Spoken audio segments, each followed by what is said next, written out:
Hello, everyone, and welcome to this week's episode of Unleash Your Voice. And if you notice that my voice sounds a little scratchy, it's because I've been sick. I honestly, over the holidays, was feeling so lucky to have not been sick because so many people around me were sick and really, really sick. If you got sick at all in the past couple of months, maybe you know what I'm talking about. But my luck finally ran out. And I have to say, it wasn't that bad. I was out for a few days and it's lingering just a little bit. But I'm really excited to have this conversation with you today because, I give a lot of tactical tips on this podcast and I get messages from people who tell me how helpful they are. But there's also a lot to be said for mindset and for really taking some time to reflect on some of the thought patterns we have and the impact they're having. So, today's conversation, I think, is going to give you something to reflect on and hopefully allow you to maybe see through some of the action, some of the thought patterns you have that might be holding you back from your own greatness. Because the reason most women don't get the opportunities they deserve is not a lack of experience. It's not a missing credential. It's not that they're not charismatic enough. It's not that they're not loud enough, confident enough, or extroverted enough. It's this. They spend too much time focusing on what they don't have and not enough time identifying and learning how to articulate what really sets them apart. So, if you've ever caught yourself thinking something along the lines of, well, that person got the job because they're more charismatic, or, well, I could do what that person is doing if I just had that credential, or everyone who succeeds in this role or in leadership is extroverted and I'm not, so that can't be for me. Or I'm just not that kind of leader, so maybe I'm not meant to be in a leadership position. If you've ever thought any of those things, this episode is for you. Because the moment you stop looking for reasons why something isn't happening and start looking for reasons for why it should, everything shifts. And I want to show you exactly what I mean through the story of my client, Sarah.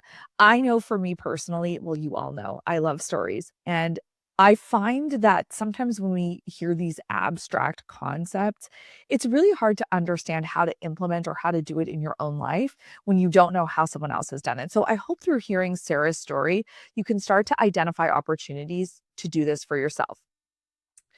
So let's talk about comparison first, because comparison is really sneaky. It can sound like logic. It can sound like self-awareness. It can sound like a reality check. But most of the time, it's just a way we unconsciously disqualify ourselves before someone else can disqualify us. And it's a way of justifying holding ourselves back from getting to the next level, from doing something that is out of our comfort zones. We compare our insides to other people's outsides. That is a reality. Okay. So I want you to hear that again. We compare our insides to other people's outsides. What I mean by that is you might compare your nuance to the highlight reel you see on someone's social media. And then you assume the things that you don't have are the reasons you're being overlooked. When in reality, those things are very often the qualities that actually would make you stand out if you knew how to name them and how to articulate the value of them. And that is exactly what happened with my client, Sarah. So let's talk about where Sarah was before she came to me. So she had recently been laid off from a big tech company. And instead of panicking, she decided to make a very intentional decision. She was going to use this time to figure out what she really wanted next instead of just jumping at the first opportunity that came her way. The truth is, she wasn't fully satisfied in her last role, and she also received a package with the layoff. So she knew this was a rare moment to pause and to really be strategic about how she wanted to approach this next phase in her career. She joined my group program, the Unleash program, to get that clarity and also to get support in figuring out her next move and then how to actually land it. So at the time, before she was laid off, Sarah was an account executive in sales. Before joining the program, she had already started interviewing for other AE roles, but she wasn't getting offers. Now, a few weeks into the program, once we started doing the clarity work and building her power stories, she had a big realization. She realized that what she wanted next actually was not another individual contributor role. She didn't want to go back to being an account executive again. She wanted to be a leader. Through the discovery exercises that everyone goes through in the Unleash program, she uncovered that she loved business development. She loved strategy, that the most impactful and satisfying moments in her career had been moments where she was leading people, mentoring, and supporting others in their career growth. Now, she had this realization. She shared it in one of our live group sessions, but almost immediately after, she followed it with, but I'm not sure I have enough experience. And I know I'm an introvert. And I don't think that's really a leadership quality. That right there, that's the moment that most women stop themselves. Do you see how she uncovered this goal, what she really wanted to do, and then immediately started to look for reasons to disqualify herself? That happens all the time. And that's the moment that we want to shift. Okay. So, what we know from that is that Sarah was really got focused on what she didn't have instead of what already set her apart. So, I asked her a simple but powerful question during a live group session. So, if you're in this position, ask yourself this. And if you're maybe having a similar experience to Sarah, where maybe you're disqualifying yourself from leadership. And in particular, I've heard what Sarah said. I've heard this from a lot of women where they say that, I'm not loud or I'm not extroverted. And so I don't know if I can be a leader. I don't know if I can be valuable in a boardroom or at a decision-making table. And that's just not true. In fact, your personality traits, no matter what they are, can actually be what really sets you apart. Okay, so here's the question I asked Sarah. I said, when was the first time someone else recognized you as a leader? She thought about it for a moment, and then she said, actually, it was when I played varsity softball. And then she told us this story about a really tough season where she felt overlooked. And then at the year-end banquet, her coach gave her the leadership award. Not because she was the loudest, not because she was the flashiest or the star player on the team, but he specifically said she was calm, consistent, and led by example. That was the first time that she realized those qualities were leadership qualities. She was telling the group that until that moment, she actually believed that leaders had to be loud, had to be charismatic, had to be outspoken, had to be extroverted. Okay, here's the bingo moment, because as we kept talking, she was having this light bulb moment of her own. She realized the same qualities that softball coach called out. Those are the reasons that she got her first corporate leadership opportunity. Because early in her tech career, she was working at a startup that had opened its first European office. She was on a team of 10 people, and out of that group of 10, she was the one person chosen to go to Europe to train the company's first employees in the UK. Why? Same reasons. She was calm, consistent, trusted, thoughtful. So being an introvert was never a weakness for her. It was actually her biggest strength, but she hadn't been seeing it that way.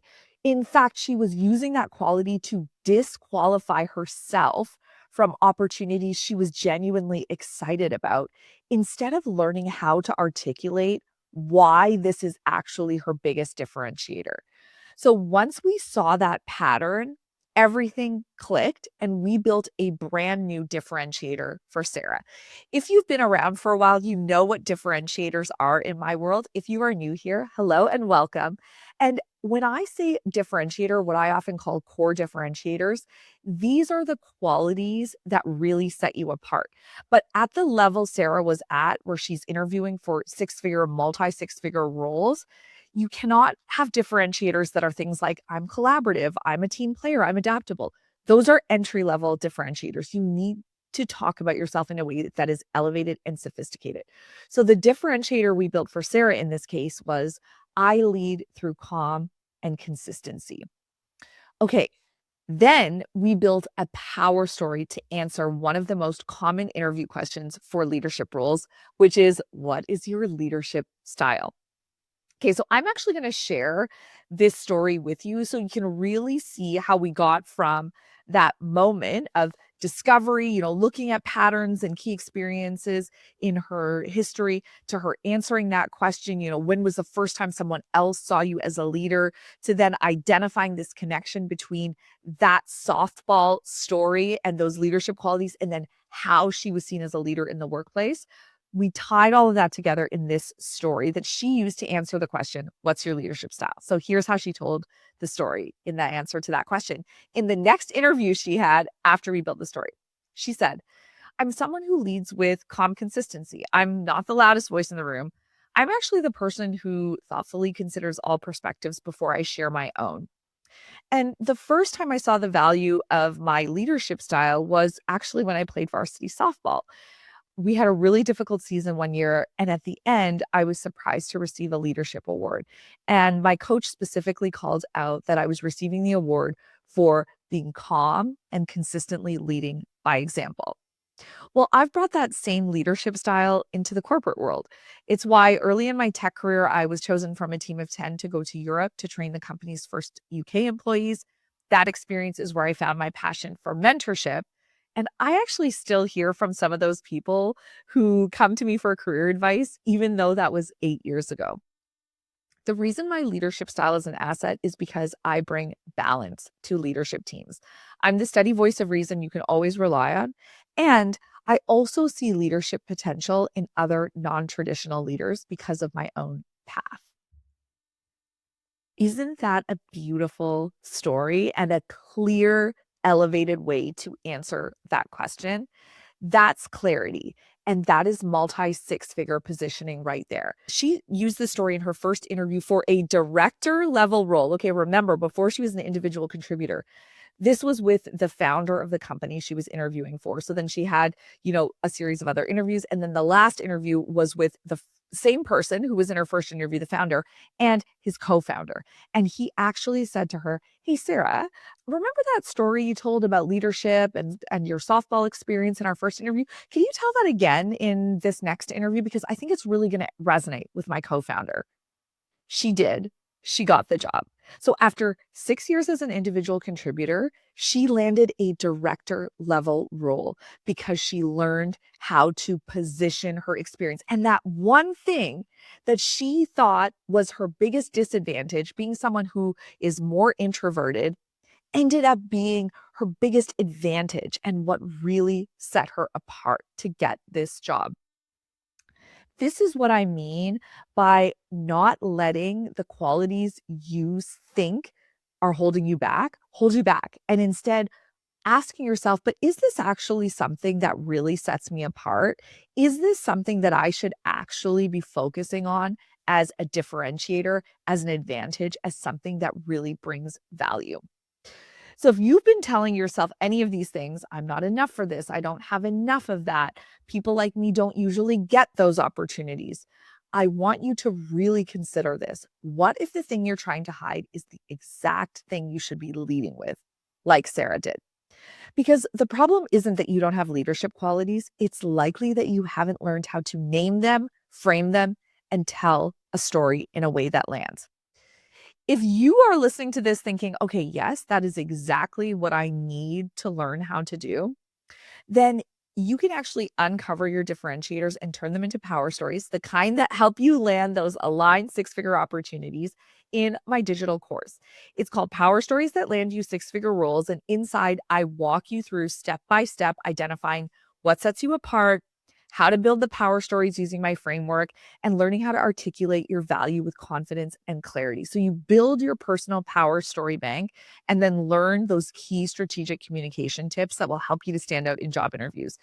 This will lead to you stopping disqualifying yourself and you will start positioning yourself instead.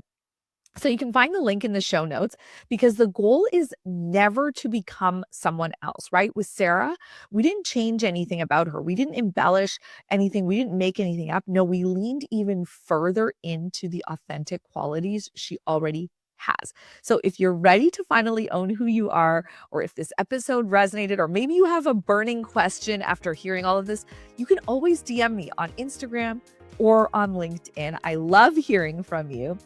And as always, remember your story is the one thing you have that no one else has. I'll see you next week.